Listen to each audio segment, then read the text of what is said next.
오늘의 말씀은 다윗의 시편이지요. 하나님은 우리에게 늘 은혜를 베풀어 주시는 하나님인 줄 믿습니다. 그 은혜 아니면 우리가 살아갈 수 없는 죄인들인 것을 우리는 알고 있지요. 늘 하나님은 그 충만한 은혜 가운데 우리를 날마다 채워주시고 덮어주시는 하나님인 줄 믿습니다. 그 하나님을 믿고 은혜 받은 우리도 그 은혜로운 사람이 돼야 되겠지요. 오늘 본문의 말씀은 하나님의 은혜에 대해서 놀라운 고백을 하고 있습니다. 하나님이 가난한 자의 하나님, 소외되고 또 버림받은 자를 위하시는 하나님이라는 것이 오늘 본문의 주제이기도 합니다. 가난한 사람을 티끌에서 일으키시고 궁핍한 자를 거름더미에서 들어 올리시고 귀한 이들과 한자리에 앉게 하시고 또 아이를 낳지 못하는 여인이 집에서 떳떳하게 살며 많은 아이들을 거느리고 즐거워하는 어머니가 되게 하신다. 그 부분이 오늘 본문 말씀에 7절부터 9절까지 나오는 말씀이지요. 가난한 자의 하나님, 연약한 자를 세우시는 하나님, 그리고 약한 자를 또 모든 사람들이 누릴 수 있는 그 누림과 함께 세우시는 하나님의 은혜가 있는 것, 바로 우리가 믿는 하나님은 이런 은혜의 하나님인 줄 믿습니다. 가난이 좋은 사람은 아무도 없지요. 가난하게 사는 것 자체도 힘들지만 마음이 더 힘듭니다. 창피하다는 생각, 또 죄인 취급을 받는 것이 괴롭지요. 반면에 부자는 하나님이 사랑하셔서 복을 주신 증거이고 가난은 하나님이 버리셨다는 증거로 받아들이는 것이요. 그래서 가난 가운데 있을 때 위축되고 또 어려운 마음 가운데 있는 게 사실입니다. 유대인들도 이런 생각들이 있어요. 유대인들도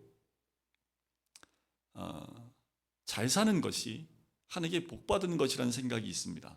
그래서 예수님께 찾아왔던 부자 청년에 대한 이야기가 나올 때에도 많은 유대인들이 젊은 나이에 부자가 된 것에 대해서 굉장히 부러워하고 또 거기다가 예수님께 나와서 영생에 대한 부분을 질문하는 것 가운데 얼마나 복받은 자들인지 유대인들이 굉장히 부러워하지요.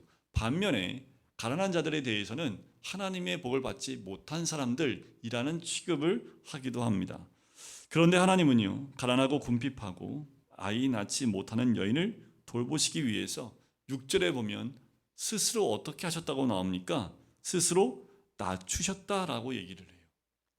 자, 하나님이 얼마나 높으시고 그 영광이 얼마나 큰지 안다면 이 고백이 얼마나 큰 충격적인 고백인지를 알 수 있습니다.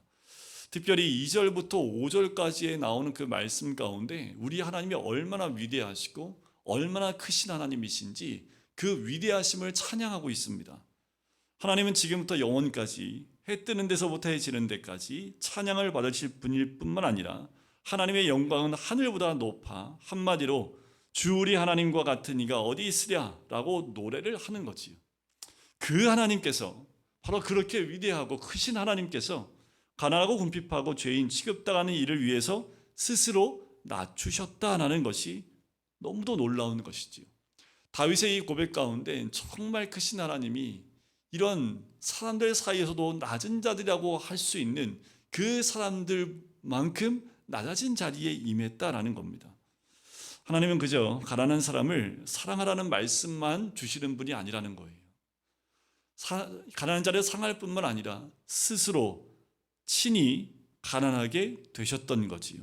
자, 하나님의 아들이신 예수 그리스도가 가축의 우리에서 태어나셨지요.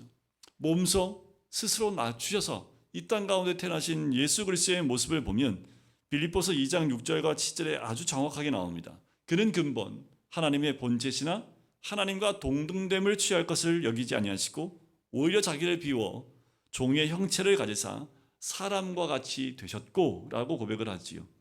그런데 예수님의 고향이 어딘 줄 아세요? 예수님의 고향, 목사님 내 고향밖에 모르는데 있는데 성경에 예수님의 고향이 어디로 나옵니까? 나사렛으로 나옵니다. 나사렛. 막달라 마리아의 고향은 어딜까요? 막달라입니다. 막달라. 당시에 이 성경에 왜 막달라 마리아고 나왔냐면 마리아라는 이름이 너무 많아요. 그래서 마리아라는 이름 앞에 출신을 붙입니다. 그러니까 보통 사람들이 이름을 얘기할 때 출신을 붙여서 이름 불러요. 이게 굉장히 사람으로 하여금 힘들게 하는 호칭일 수 있습니다. 막달라나 나사렛이라는 그 동네는 갈릴리 지방에 있습니다. 갈릴리는 깡촌이라고 보셔도 되고 또 중심에서 굉장히 멀리 있는 곳이기 때문에 유대인들이 살고 있지만 핵심 유대인들은 예루살렘에 모여 있었고 갈릴리에 있는 사람들은 멀리 있는, 그러니까 그냥 무지렁이 취급받았던 곳이 그 나사렛이라는 동네입니다. 그래서 나다나엘이 예수님을 만났을 때 이런 얘기를 하지요. 나사렛에서 무슨 선한 것이 날 수 있느냐라고 말할 정도라면 당시에 나사렛이라는 동네가 얼마나 하찮고 사람들도 기억하지 못할 만큼 굉장히 약하고 또 천대받던 그 곳이었다는 것, 도시도 아닙니다. 한 촌락이었다는 것을 알 수 있지요. 이것은 가난하고 궁핍하고 멸시받는 사람들에게 어쩌면 위로가 될 수 있겠습니다. 예수님조차도 그렇게 사람들한테 취급받을 수 있는 곳에, 그리고 예수님의 잘하는 배경 가운데 그런 취급을 받았다라는 것, 또 예수님의 성장 과정은 많이 나와 있지 않지만 예수님의 성장 과정을 보면 굉장히 빈약하고, 또 아버지 요셉이 육적 아버지인 요셉이 일찍 죽었기 때문에 굉장히 힘든 삶을 살았다는 것을 짐작해 볼 수 있는데, 어떻게 알 수 있냐 하면 마리아가 예수님을 낳고 난 다음에 이 제사를 드리러 나올 때, 예물을 드릴 때 비둘기를 드린 그 부분이 나옵니다. 비둘기를 드리는 것은 극빈자가 드리는 제물이 비둘기입니다. 그러니까 얼마나 삶이 힘들고 어려웠는지를 알 수가 있지요. 그렇게 예수님의 삶 자체가 힘들고 어려운 환경과 천대받는 그 촌락에서 태어나는 것만으로도 힘들고 어려운 사람들한테는 큰 위로가 될 수 있지요. 복음서를 읽어보면 등장인물이 별 볼 일 없을 때 예수님과 참 가까워지는 모습을 보게 됩니다. 하지만 사회적으로 성공하고 잘난 사람들일수록 예수님과 함께하는 것이 되게 불편해 보이는 것이 보여요.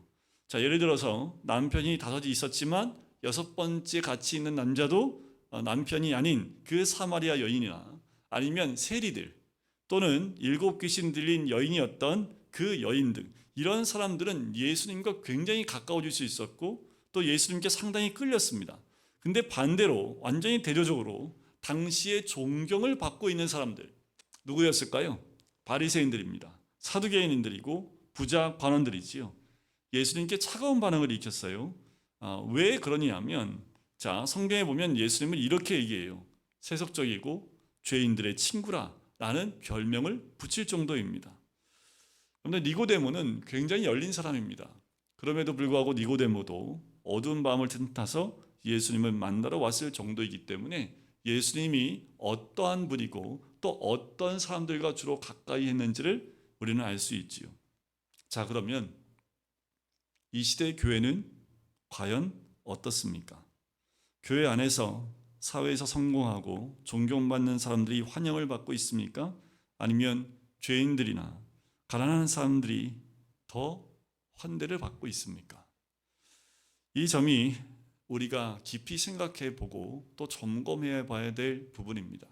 예수님은 죄인들의 친구였고 또 연약한 자들의 친구로 이 땅에 오셨고 또 그 귀신 들리거나 병든 자들의 친구로 오셨기 때문에 이 시대를 살고 있는 많은 교회들, 또 그리스도인들도 예수님을 닮아간다면 교회 안에 힘들고 어려운 사람들이 몰려올 때 그것을 너무나 당연한 것으로 더 환영하고 더 환대해야 될 사람들이 그와 같은 사람이겠지요. 필립 얀시라는 목사님이 이제 시카고의 빈민들 사역을 하는 친구들에게 들은 이야기를 책에 적어 놓은 게 있습니다. 한 창녀가 있는데 집도 없이 몸은 병들어 있어요. 그래서 2살 난 딸아이를 변태 성욕자들에게 빌려주었다는 얘기를 합니다. 이 얘기를 듣고 있던 그 친구가 도저히 참을 수가 없어서 너무나 끔찍한 이야기여서 그 창녀한테 얘기를 해요. 교회라도 가서 도움을 요청해 보지 그랬어요 라고 권면을 합니다. 그랬더니 그 여자분이 얼굴이 창백해지면서 이렇게 외쳤답니다. 교회라고요? 거기를 왜 가겠어요? 그 사람들을 보면 더 비참하게 느껴지기만 할 텐데요. 당시의 교회의 이미지가 이와 같았다라는 거지요. 여러분들, 우리 교회는 어떤가요? 과연 우리 교회는 예수님과 같은 교회입니까? 우리 교회는 문턱이 낮은 교회일까요? 아니면 높은 교회일까요? 우리가 정말 예수님을 만났으면 거듭났는지를 가장 먼저 아는 사람은 가족들이겠지요. 더 나아가서 우리 주위에 있는 가난한 사람들일 것입니다. 우리 교회가 진정 예수님과 같은 교회라면 제일 먼저 아는 것이 우리 주변에 있는 연약한 자들이 제일 먼저 알겠지요. 마태복음 25장 40절에 보면 임금이 대답하여 이르되 내가 진실로 너희에게 이르노니 너희가 여기 내 형제 중에 지극히 작은 자 하나에게 한 것이 곧 내게 한 것이니라 하시고. 그래요. 마태복음 25장은 마지막 때에 대한 세 가지 비유가 나오지요. 그 가운데 마지막 비유입니다. 지극히 작은 자 하나 한 명에게 한 것이 곧 내게 한 것이다 라고 주님 말씀하시는 거지요. 우리 교회 문턱이 어땠습니까? 그 문턱이 무엇입니까? 가난한 사람을 대하는 교인 한 사람 한 사람의 마음이겠지요.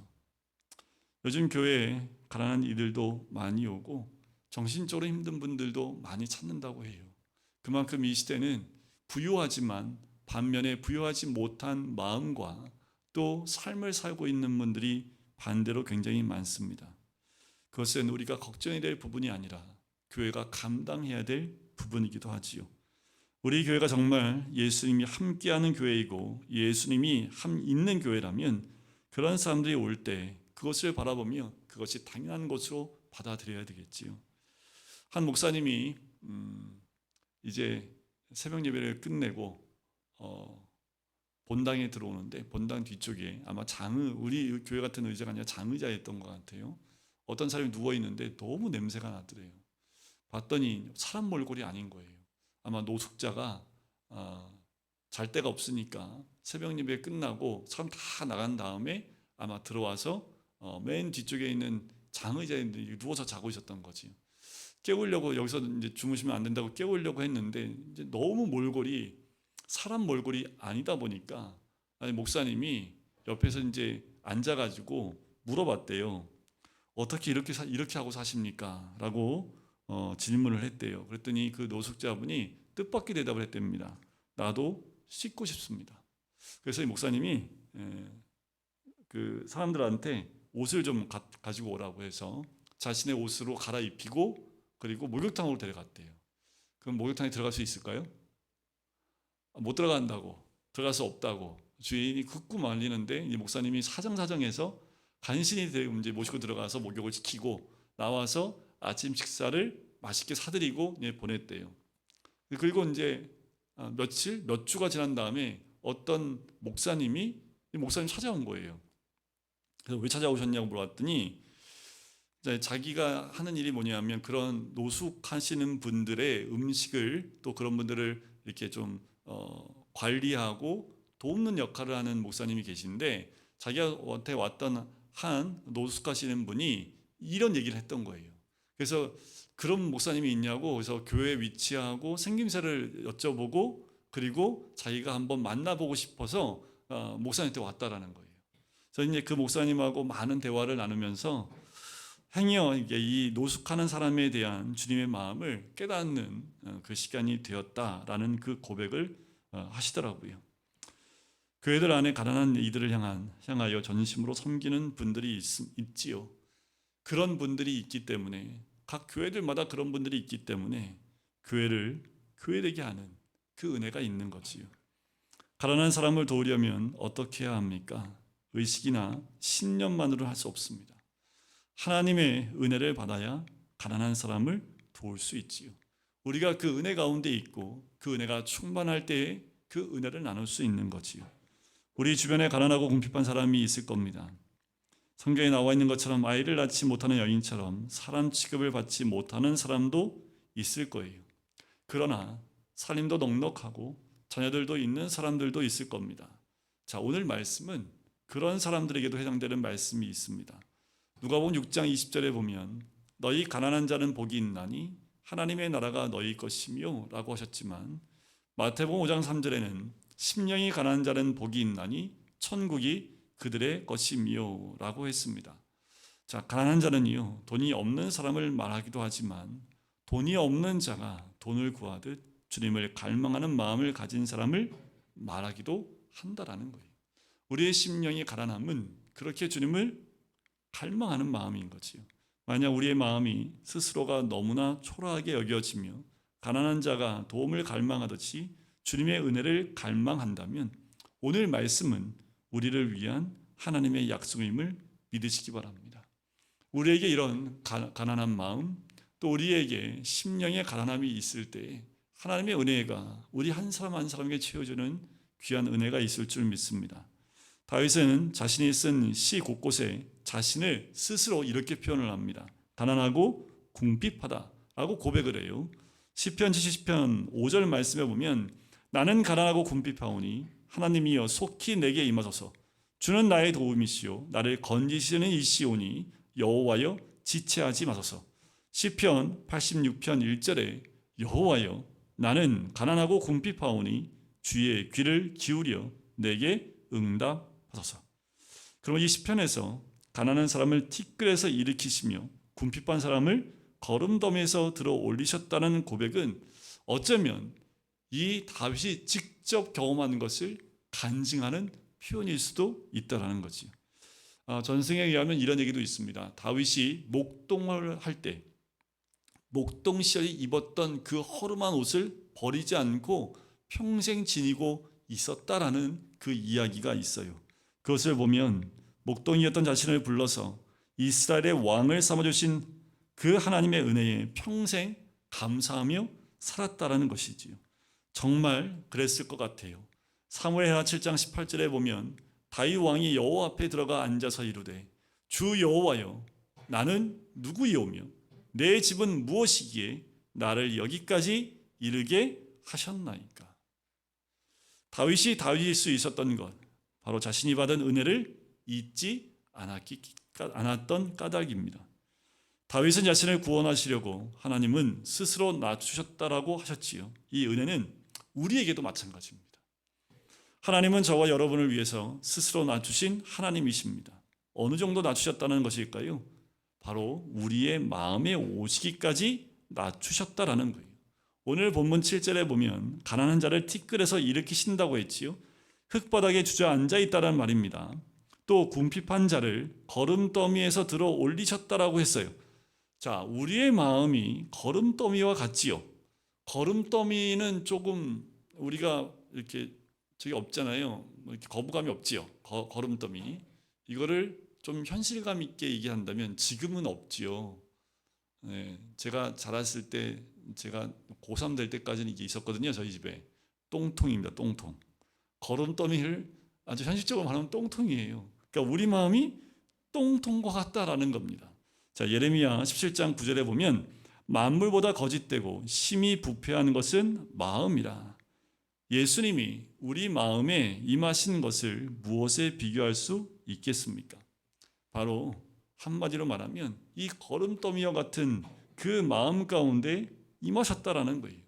옛날 재래식 그 화장실에 그 똥통 속으로 들어가는 것보다 더한 일이라는 거지요. 이 은혜를 받지 못한 사람은 우리 중에 단 한 사람도 없습니다. 이것을 안다면 우리가 잘난 체 할 수도 없고 우리가 누리고 있는 것을 당연한 것으로 얘기할 수도 없습니다. 우리의 구원은 이와 같은 곳에서 구원받은 것이기 때문에 그래요. 우리가 받은 은혜를 잊지 말아야겠지요. 하나님은 가난한 사람이 귀한 이들과 한자리에 앉게 하신다고 했습니다. 가난한 자를 도우라는 것이 부자는 정죄하고 가난은 무조건 선이라고 가난한 자를 위하여 투쟁하라는 것이 절대로 아니라는 거예요. 가난한 자를 도우라, 환영하라, 함께하라는 것이요. 이것은 은혜 받은 사람만이 할 수 있는 일이라는 거예요. 머리에 띠를 두르고 나가서 가난한 자가 한 명도 없게 하기 위해서 투쟁하는 것이 하나님이 원하시는 것이 아니라 그 은혜 받은 사람이 가난한 사람과 함께하고 연약한 사람과 함께 그 모든 것을 함께 할 수 있도록 그들을 마음 깊이 받을 수 있는 것, 그것이 바로 가난한 자를 도우라는 말씀이지요. 우리가 마음에 임하신 주님을 알게 되면 가난한 사람들에 대한 마음이 달라지게 됩니다. 가난한 이들의 요청에 귀를 닫는 것은 하나님의 은혜를 거절하는 것과 마찬가지예요. 그런데 부자와 거지 나사로 이야기 우리가 잘 알고 있지요. 부자가 지옥에 가서 저 멀리에서 보이는 그 아브라함한테 무엇을 요청합니까? 새끼손가락에 물 한 방울 묻혀서 내 혀를 좀 서늘하게 해달라는 요청을 합니다. 그때 거절을 당하지요. 그 이유는 어디에 있습니까? 자기 집 앞에 있는 거지를 돌보지 않았던 것 때문이지요. 마태복음 7장 12절에 보면 그러므로 무엇이든지 남에게 대접을 받고자 하는 대로 너희도 남을 대접하라. 이것이 율법이요 선지자니라. 우리 주위에 가난한 사람이 있음이 복입니다. 내 주변에 내가 도울 수 있고 또 내가 품을 수 있는 연약한 자들이 있는 것이 복이라는 거지요. 우리에게 은혜가 항상 넘치게 하시려는 하나님의 또 하나의 은혜라는 것을 우리가 알아야겠지요. 한때 가난했었다면 부끄러워 감출 일이 아니라 그것이 복임을 알아야 되고, 가난한 사람의 심정을 누구보다 잘 알 것이기 때문에 그래요.